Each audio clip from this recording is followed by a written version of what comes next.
आज हम बहुत ही महत्वपूर्ण विषय पर चर्चा करने जा रहे हैं। हम ये देखेंगे कि आखिरकार इस धरती पर जलवायु कटिबंध कैसे निर्धारित किए जाते हैं।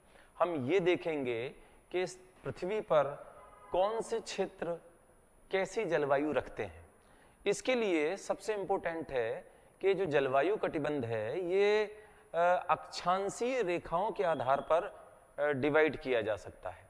सबसे पहले प्राचीन काल में ही अगर देखें तो अरस्तु महोदय ने पृथ्वी पर जलवायु कटिबंधों की चर्चा की थी। उसको थोड़ा चित्र के माध्यम से हम देखने का प्रयास कर रहे हैं।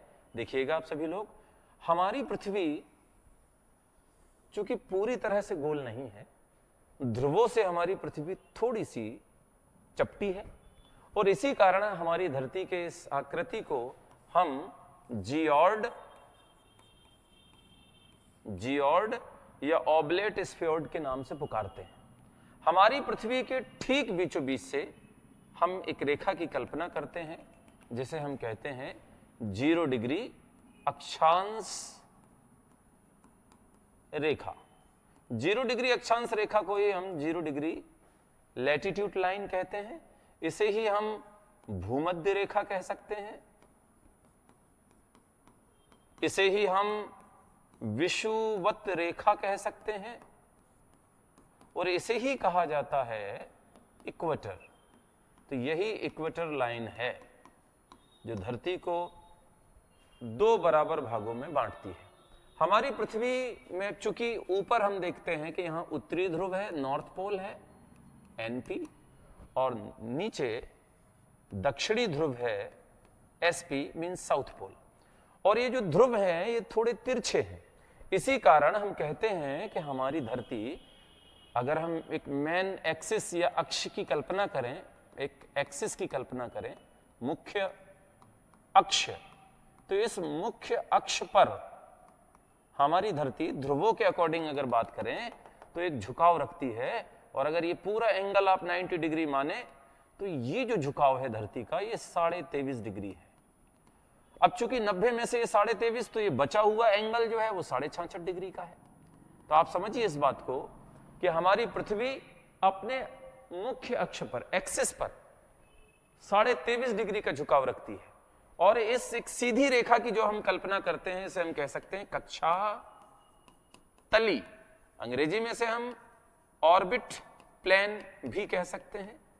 तो इस कक्षा तली पर हमारी पृथ्वी 66.5 डिग्री का झुकाव रखती है, 66.5 डिग्री। और यही धरती का झुकाव, याद रखिएगा, यही धरती का झुकाव इस पृथ्वी पर मौसम परिवर्तन की जो घटना हमारी धरती पर घट रही है, इस मौसम परिवर्तन के लिए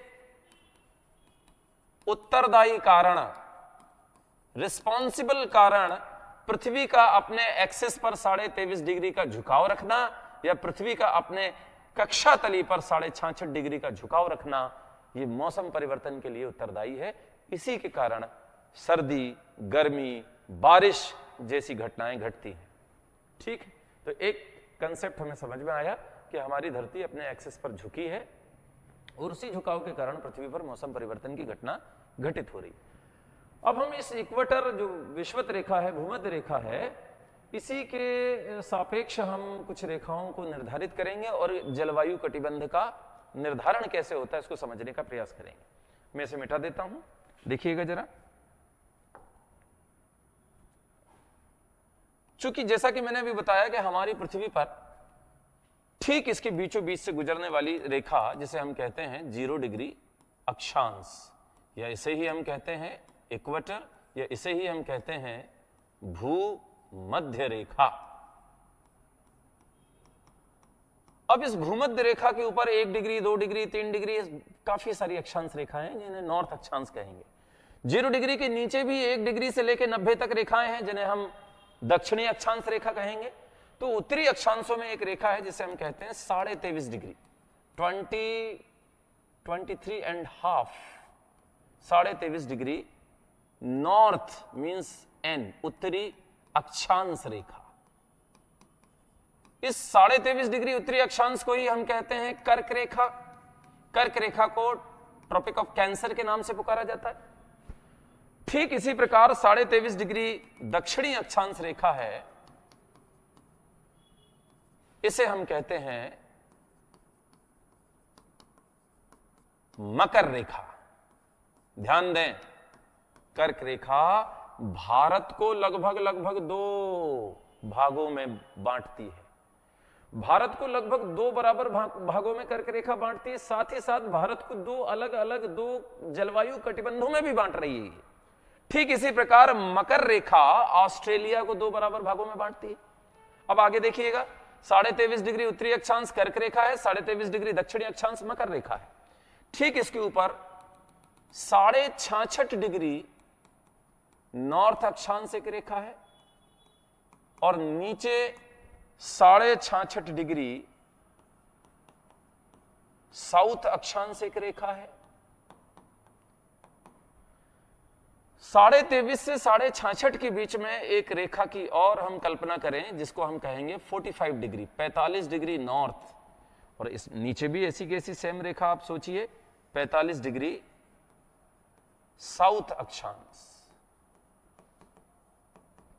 इसे नॉर्थ अक्षांश कह लें। अब यहां समझिए आप है क्या मामला। 0 डिग्री के ठीक ऊपर 23.5, ये दुनिया